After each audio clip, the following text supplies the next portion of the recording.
Changes into mechanical energy. ये सब question पूछता है भाई, ट्रांसफॉर्मेशन एनर्जी से बहुत क्वेश्चन पूछता है, ध्यान देना। हीट इंजन में क्या हो जाएगा, हीट एनर्जी मैकेनिकल एनर्जी में कन्वर्ट हो जाता है। इलेक्ट्रिक बल्ब क्या करते हैं, इलेक्ट्रिक लेते हैं, लाइट जल जाते हैं, यानी electric energy light energy convert हो जाते हैं। सोलर सेल में सोलर एनर्जी इलेक्ट्रिकल एनर्जी में चेंज हो जाते हैं। कोई आदमी प्लेइंग सितार सितार बजा रहा है, तो कुछ मैकेनिकल वर्क कर रहा है, वो साउंड एनर्जी में कन्वर्ट हो रहा है। कोई माइक्रोफोन से बात कर रहा है, तो माइक्रोफोन का रिसीवर में बोल रहा है, यानी अ, वो साउंड एनर्जी वहाँ पर है, जो कि वायर के माध्यम से जा रहा है, यानी इलेक्ट्रिकल एनर्जी में कन्वर्ट हो रहा है। लाउड स्पीकर में क्या हो रहा है, इलेक्ट्रिकल एनर्जी को साउंड एनर्जी में कन्वर्ट हो रहा है। बैटरी में केमिकल एनर्जी चेंज होकर इलेक्ट्रिकल एनर्जी में बदल रहा है। बैटरी में, क्योंकि हम उसमें केमिकल डालते हैं, लिथियम बैटरी बोलते हैं ना, तो केमिकल उसके अंदर है, उससे इलेक्ट्रिक फॉर्मेशन हो रहा है। इलेक्ट्रिक मोटर यानी electric energy changes into mechanical energy. Electric motor में क्या हो जाता है बाबू, इलेक्ट्रिक एनर्जी चेंज होता है मैकेनिकल एनर्जी में। फोटो सेल में क्या होता है, light energy convert into electric energy.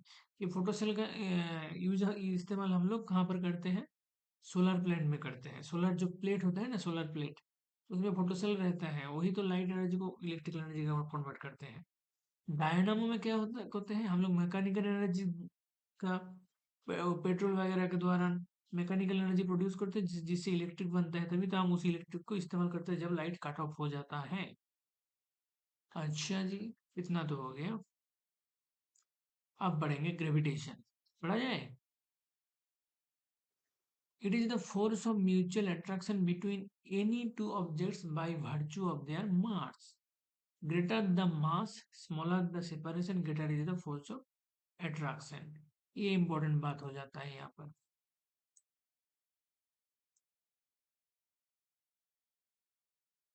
Gravitation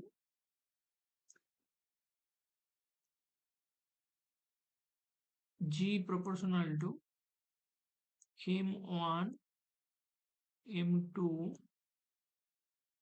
by r square, ठीक है। मतलब कोई भी दो बॉडी अगर है, उन दोनों के बीच में ग्रेविटेशनल फोर्स अगर तुम देखोगे, उन दोनों का मास का मल्टीप्लिकेशन का प्रोपोर्शनेट होते हैं, और उन दोनों के बीच में जो डिस्टेंस है, डिस्टेंस का स्क्वायर का रिवर्स प्रोपोर्शनल होते हैं, ठीक है। तो G proportional to m1 m2, और and again G proportional to 1 by r square, distance का स्क्वायर का रिवर्स प्रोपोर्शनल, ठीक है। तो कुल मिला के हो जाता है G proportional to m1 m2 by r square. M जितना बढ़ेगा उतना ग्रेविटेशन बढ़ेगा, आर जितना बढ़ेगा ग्रेविटेशन फोर्स घटेगा। So it is the nothing but the force of mutual attraction between any two objects by virtue of their masses. मास बढ़ जाएगा तो ग्रेविटेशन की क्या हो जाएगा, बढ़ जाएगा। और मास आर अगर घटेगा तो ग्रेविटेशन बढ़ जाएगा। ये बेसिक मैथमेटिक्स है। तो इसीलिए बोलता है greater the mass smaller the separation, greater is the force of attraction. चलो बढ़िया। सेंटर ऑफ ग्रेविटी देखेंगे आप लोग। The center of gravity of a body is that point at which the whole weight of the body appears to act. ये एक imaginary concept है ना। मतलब ऐसा मान लिया जाता है कि कोई एक बॉडी का पूरा जो मास है, एक कोई पॉइंट में सेंट्रलाइज्ड है, उसी पॉइंट को सेंटर ऑफ ग्रेविटी बोल देता है। It can be outside of the body, देखो इनसाइड ऑफ द बॉडी तो सबको पता है, आउटसाइड भी हो सकता है। It can be outside of the body, ये इंपॉर्टेंट चीज याद रख लेना। दिक्कत देखो, अर्थ का जो acceleration due to gravity g on the moon is 1/6 that of earth. Moon में 1/6 होते हैं अर्थ का, ये तो सब पता होगा।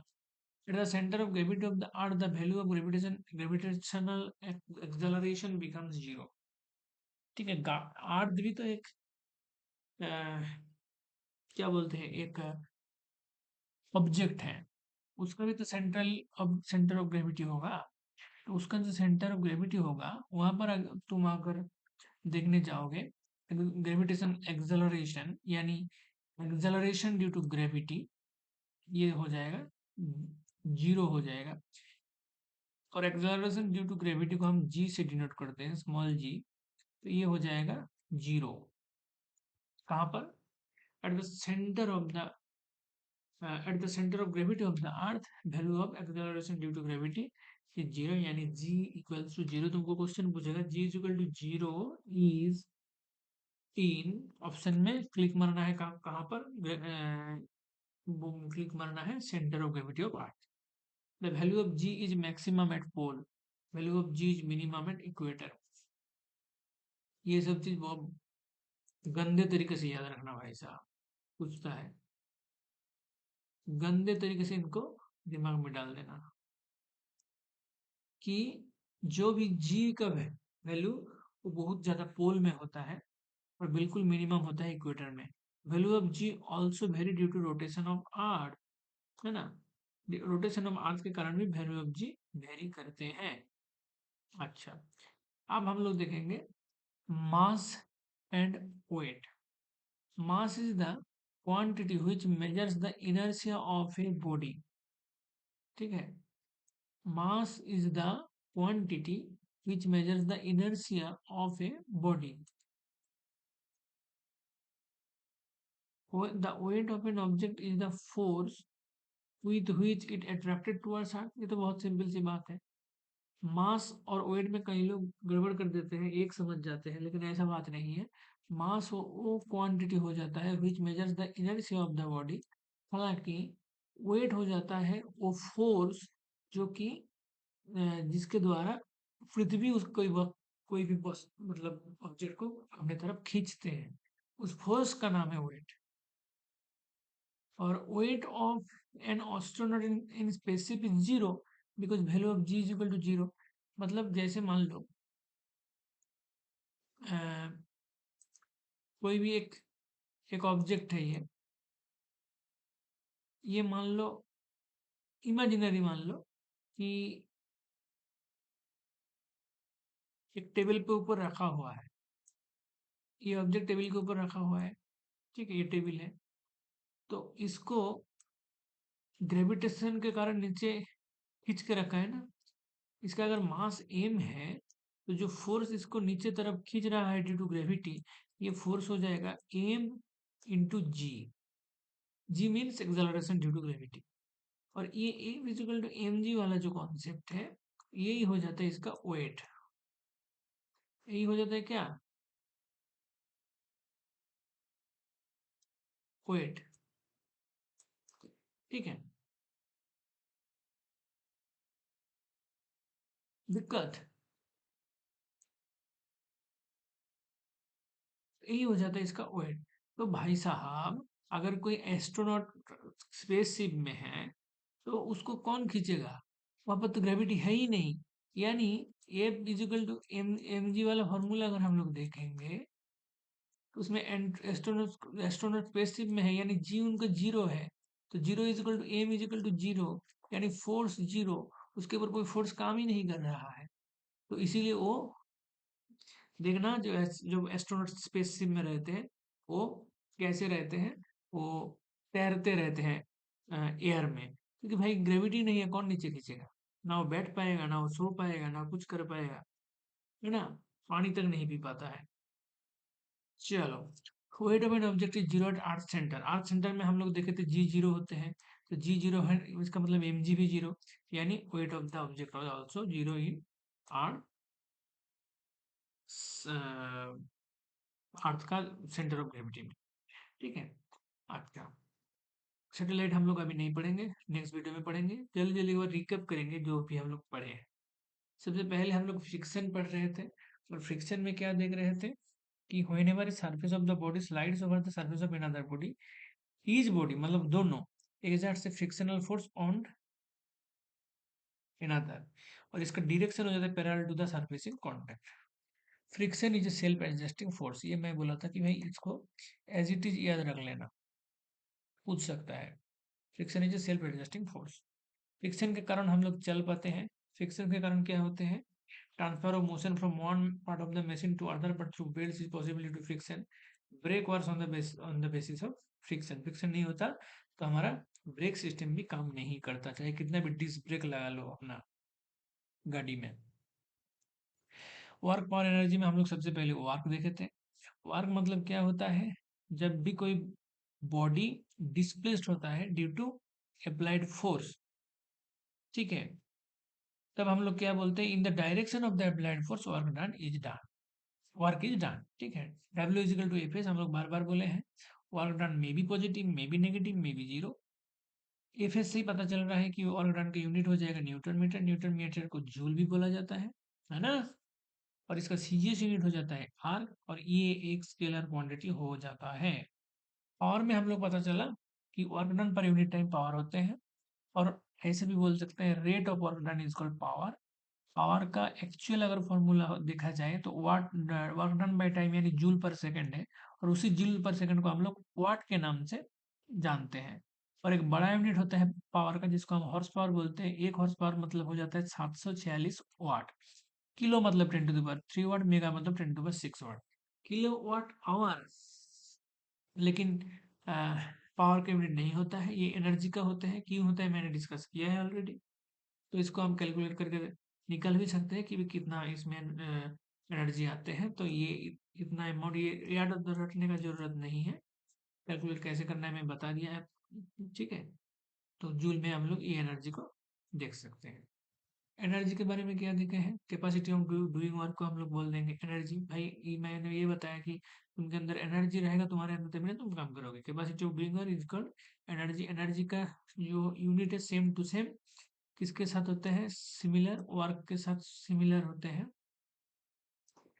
इसीलिए ऐसा यूनिट हो जाता है जूल, और सीजीएस यूनिट हो जाता है arc. Larger unit of energy हो जाता है किलो जूल, ठीक है। किलो मतलब कोई दिक्कत नहीं, 10⁻³ जूल। चलो, work done against a force. एक फोर्स के अगेंस्ट में वर्क डन एनर्जी के तौर पे भी स्टोर हो सकते हैं, जैसे कि हम लोग देखे थे विकेट के अंदर, जैसे एनर्जी स्टोर होने के कारण विकेट थ्रोन अवे हो जाता है, मतलब उखाड़ के दूर चल जाता है। अच्छा, और क्या एग्जाम्पल देखे थे, जैसे कि कोई हैमर नेल के ऊपर पड़ते हैं तो अंदर घुस जाता है।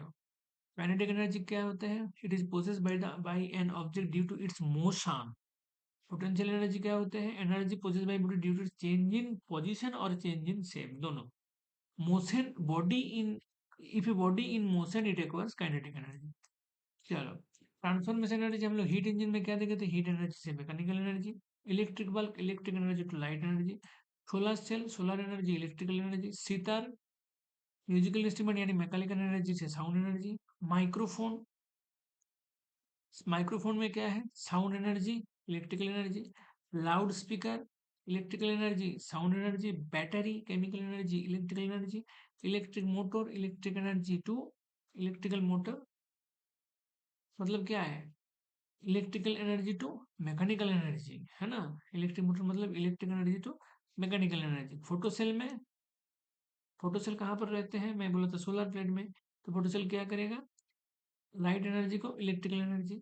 डायनामो में मैकेनिकल एनर्जी से इलेक्ट्रिकल एनर्जी, मैकेनिकल एनर्जी से इलेक्ट्रिकल एनर्जी डायनामो में। ग्रेविटेशन क्या है, force of mutual attraction between two objects. जितना मास बढ़ेगा, जितना सेपरेशन कम होगा, उतना बढ़ेगा फोर्स ऑफ अट्रैक्शन यानी ग्रेविटेशन। सेंटर ऑफ ग्रेविटी क्या होते हैं, बॉडी, बॉडी के अंदर ऐसा पॉइंट जहां पर whole weight of the body appears to act. ऐसा लग रहा है वो बॉडी के अंदर एक पॉइंट है जहां पर सारा मास उसका सेंट्रलाइज्ड है, उसी को हम बोल देंगे सेंटर ऑफ ग्रेविटी। ये इनसाइड द बॉडी हो सकता है, आउटसाइड द बॉडी हो सकता है, दोनों हो सकता है, ये इंपॉर्टेंट भी है। अर्थ ग्रेविटी को हम क्या बोलते हैं, एक्सेलरेशन ड्यू टू ग्रेविटी, इसको हम जी से डिनोट करते हैं। और ये मून में जाके 1/6 हो जाता है अर्थ का, ठीक है।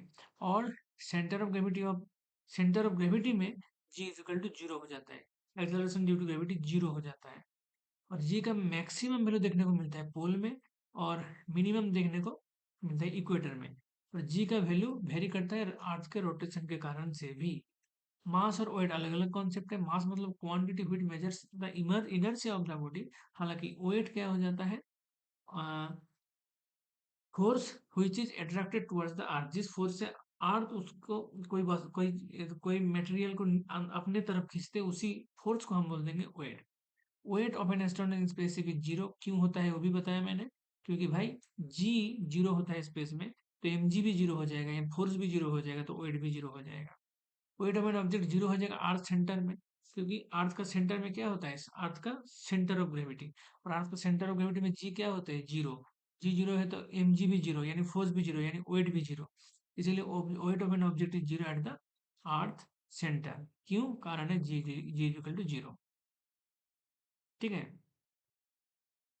तो इतना तक हम लोग देख लिए। सैटेलाइट नेक्स्ट वीडियो में देखेंगे। लास्ट तक देखने के लिए बहुत बहुत धन्यवाद।